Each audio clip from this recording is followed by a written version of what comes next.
Bonjour, c'est Clédia. Alors aujourd'hui, on se retrouve pour la présentation d'un album que j'ai réalisé avec la collection de papier de chez Action sur de la cartonnette noire de chez Clairefontaine. Alors je sais que c'est une cartonnette qu'on a un petit peu du mal à travailler parce que c'est du 160 grammes et puis le noir, on voit assez rapidement les pliures et les taches de colle. Mais je trouve que ça ressortait vraiment bien avec le papier puisqu'il y a quand même des petites touches de noir et ça permet vraiment de rehausser en fait les couleurs du papier.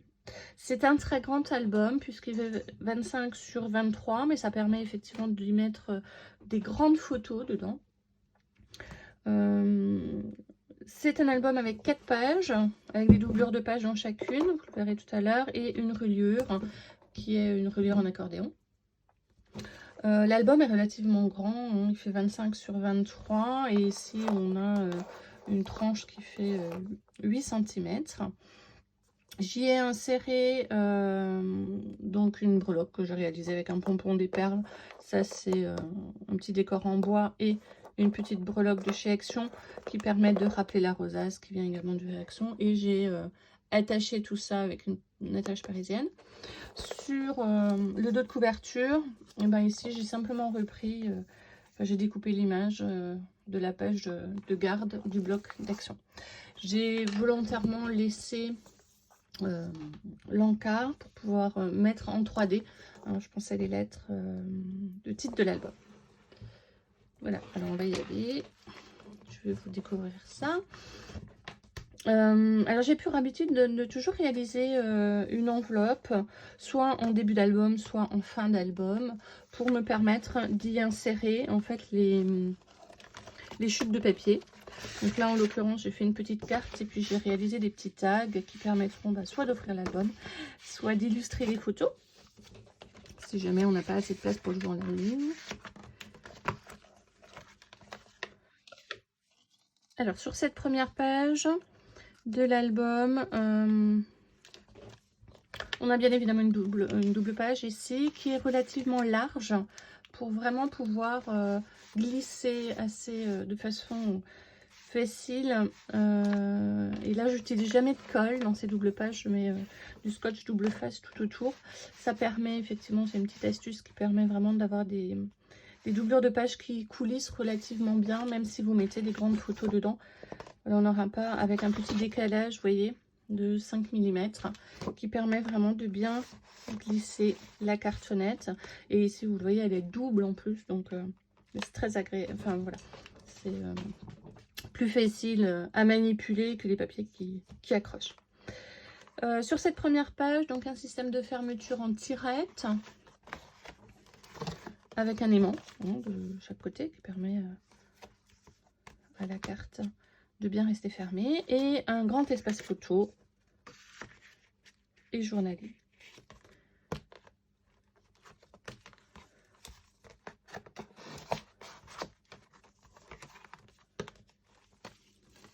Au dos de la carte, ici la petite cartonnette qui permet également essayer d'insérer une photo et une grande photo du journaling. Et ici on a le pop-up. J'avais pour habitude de le réaliser assez souvent, maintenant je crois que j'ai un petit peu overdosé, alors j'en fais d'autres. Mais voilà, très très agréable à réaliser. Et puis ça rend vraiment, quand ils sont avec des photos, ça rend vraiment très très bien. Et deux grands espaces photos si on a envie d'y mettre encore de la photo. Sur la deuxième page, on a ici un système de cartes coulissantes, mais qui reste tout de même attaché, qui permet en fait de maintenir cette page fermée. Donc ici, on a un espace photo et un deuxième espace photo. Donc vous voyez, un peu comme dans le premier esprit, la première page, des grands espaces. Je vous disais tout à l'heure, on avait vraiment des beaux papiers et ça m'embêtait ce type de décor de le découper. C'est pour ça que j'ai préféré faire un très très grand album. Et toujours une doublure de page. Sur Le dos, on a ici du pop-up. C'est une carte pop-up. Voilà, avec petite fermeture. J'ai toujours repris encore les décors que j'ai découpés.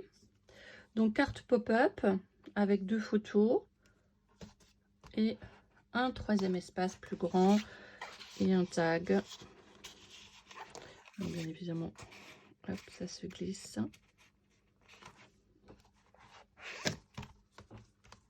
Et 2 autres grands espaces photos. Sur la 3e page, on va trouver ici 2 cascades en latéral. Donc, je ne mets pas de tirette parce qu'au bout d'un moment, pareil, ça bloque. Si vous utilisez beaucoup les albums comme moi, hein, une fois que j'ai mis les photos dedans, ben, je les manipule quand même souvent. Et au bout d'un moment, ça bloque un peu, ça coince. Donc voilà, je fais ici simplement des cascades manuelles qui permettent de retourner un peu. Voilà, en suivant en papier le même ordre, donc de chaque côté.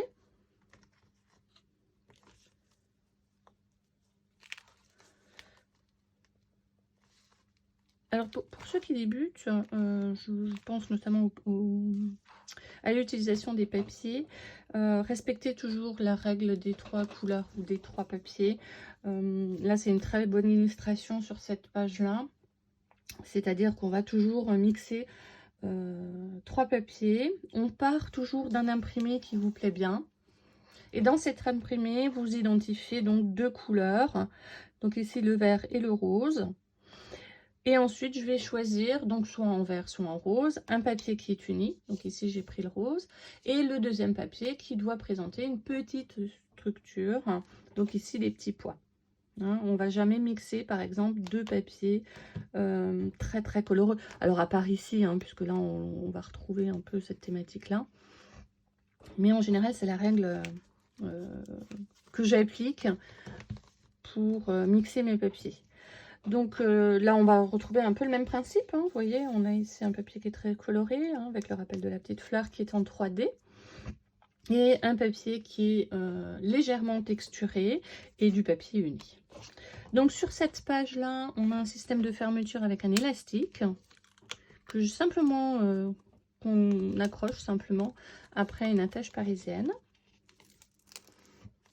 Et ici, on va retrouver donc un pop-up avec une grande photo possible de chaque côté.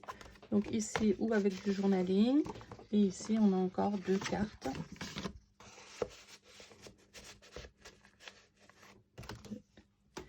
Décor.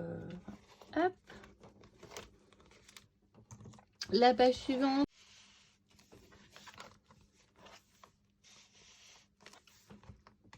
Ça coulisse relativement bien. En fait, ça bouge un peu parce que j'ai mis suffisamment d'espace pour pouvoir y insérer en fait des photos hein, sans que ça bloque après. Voilà. Sur la page suivante, on a un autre système de fermeture avec une petite carte qui s'insère en fait dans le papier décor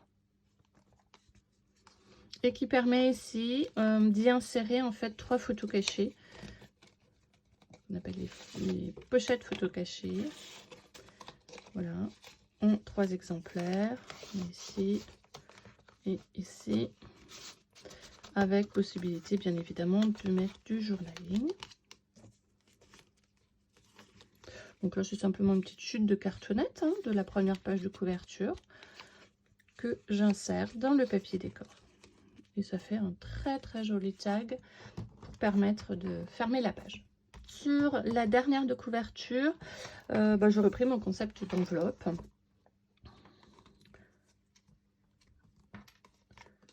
Avec les petits tags.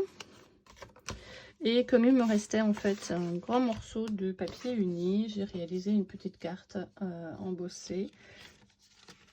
Voilà, pour mettre dans l'enveloppe.